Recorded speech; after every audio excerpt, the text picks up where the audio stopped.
In this Planet Zoo video, we're going to be building a beautiful island style habitat.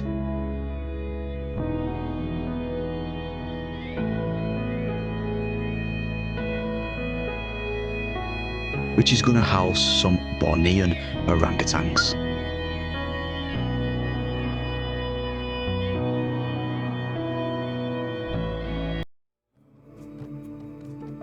And this habitat creation started off right here, creating a moat viewing area for our guests. Now to create this, we needed to first create a circular building. I'm not going to go through step by step how to create a circular building. I've already got a tutorial how to do so. Anyway, creating a circular building, we needed to get one side right, didn't we? And that is going to create the moat. You can see I've separated it by 4 meters, and then I just need to style this one style up with the guest barrier. And then I can go ahead and rotate them around to create a lovely circular structure moat viewing area for our guests for this enclosure. And you can leave it like that, or you can add water and create a water moat. So just click on your water tool, click wherever level you want. You can even have it right to the top like that, which looks kind of cool, but I prefer it a little bit lower down, just like that. And then you can recolor your water, of course. I like to go maybe like tropical. Now once the main viewing area and the barriers for the guest is complete, we're going to have quite a few viewing areas actually in this habitat, so stay tuned for that. But it's time to focus on the main, I like to call it the piece de resistance. I think that's French for like centerpiece kind of thing. This is what's going to attract the viewers, and it's going to be the main living area for our Bornean orangutans also. I wanted it multi-level, so you can just see me working with the terrain tool here. Once the multi-levels were in, as you can see here, it's time to just use that smooth tool and just smooth everything down so our orangutans can still transfer from area to area, from level to level. And then the indoor viewing areas are going to have a total of 2, but we only need to build 1, because remember, if you're using modular pieces like I am here, it's really easy then to transfer it to the other side of the enclosure if we wanted to, and that's what we do want. So we just needed to get this one modular building correct. We're going to use the plaster pieces because I'm absolutely obsessed with the plaster pieces, and the stained wood pieces for the same reason. And we're just going to create an indoor viewing area here. So we want a big glass front. I wanted it to be slanted, I didn't want it to be flat, because bear in mind, in my head at the moment while building this, I wanted the backstage areas and the hard shelter for the animals to be flat. I didn't want everything to be flat. I always say give little different height variants and slanted and flat within a full enclosure to really bring it alive and make it a little bit different and not looking all the same. So I created this slanted roof. Really easy. Like I said, I'm using the modular pieces.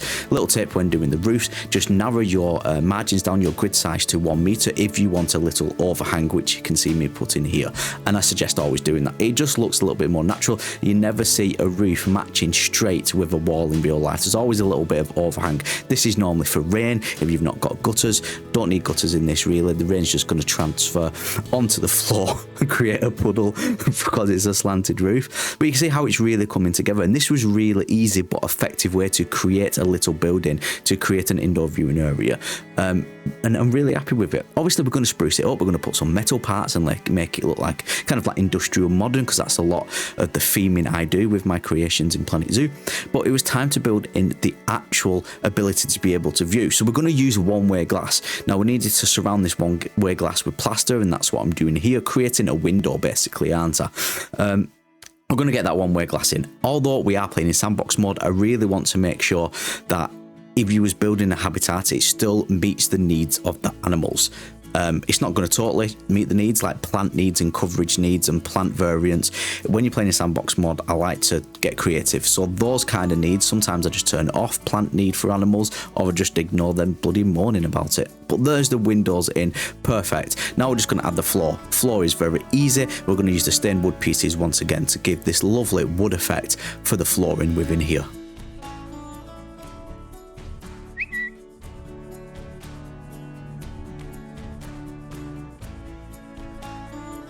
Now for the guest entrance to actually be able to get into this indoor viewing area, I wanted to style it up even more and put some glass doors. Now these are not functional, they don't slide, but I wanted to give the impression that it had big sliding glass fronted doors to this viewing area. So adding all the necessary trims with the conservation wood pieces and some metal beams too.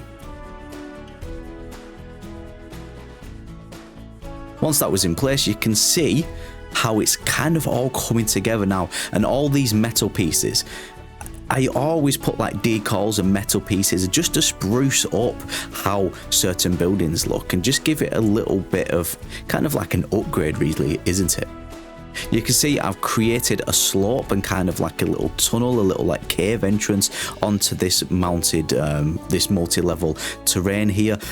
Again, just a little bit more privacy for our animals. And look where the viewing area is facing. It's facing right in to that tunnel, right in to that little cave area. It's going to give an amazing viewing experience for the guest. Remember, we're using one-way glass, so we don't need to worry about the comfortability of our animals, of our orangutans. Once again, I'm going and just increasing this area here.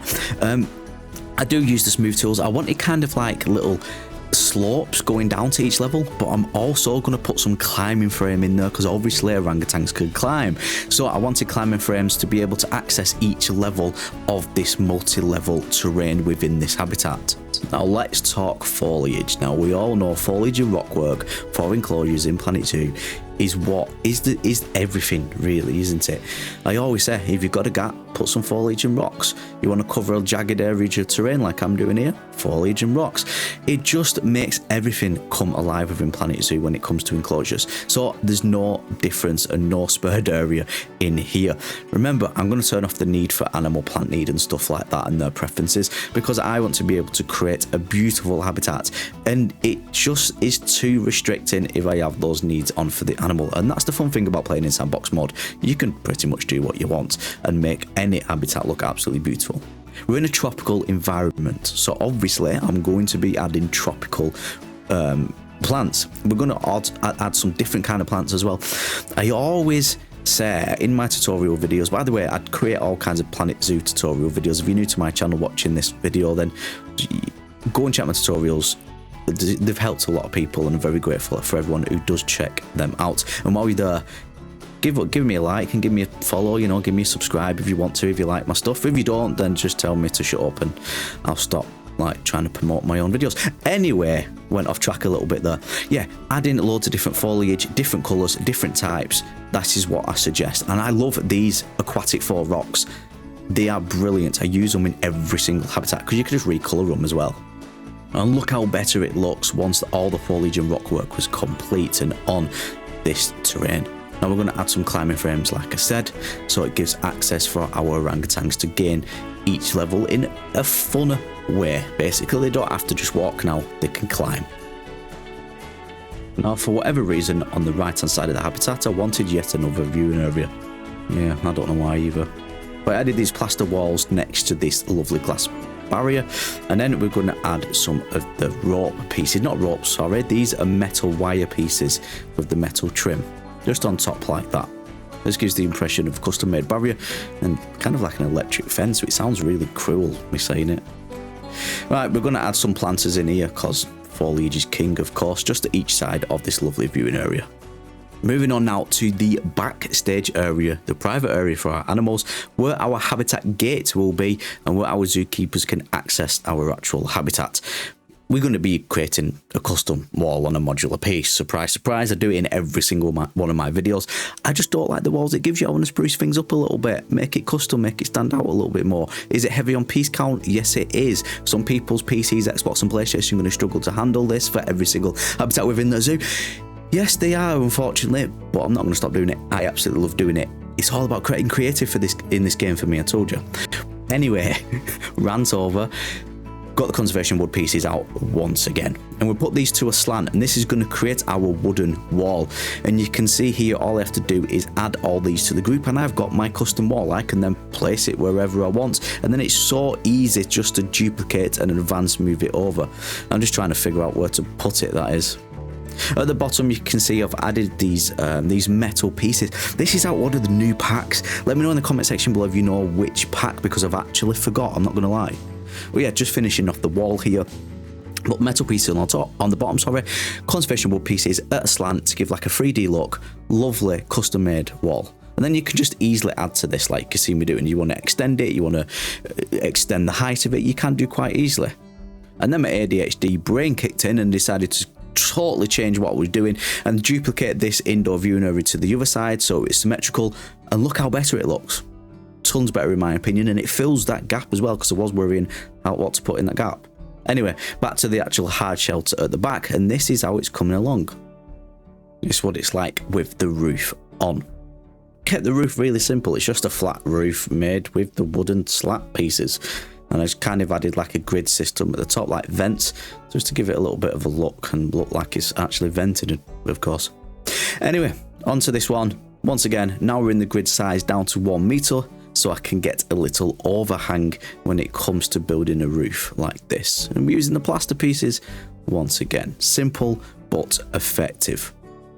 Quite easy to build roofs really within Planet Zoo, but here is a big tip from me. Try sprucing it up with stuff like fallen leaves and vents and electrical systems, maybe even like power sources like solar panels.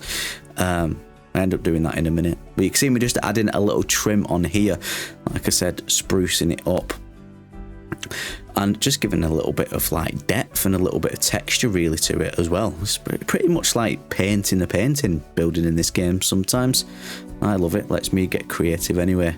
Let me know what you like best about this game in the comment section, and why are you watching this video? Is it to get ideas of what to build for the orangutan? Did you just like the look of it? Or did you a long-term subscriber as me and you just watch every video? You can see me just playing around with colours. By the way, if you've already put a plaster piece down like I have here and you've lost a colour, just go onto it, highlight the chord, press Ctrl and C on your keyboard if you're playing on PC of course, and then go back onto the colour you want to recolour, and then Ctrl and V to paste, and you've got that colour.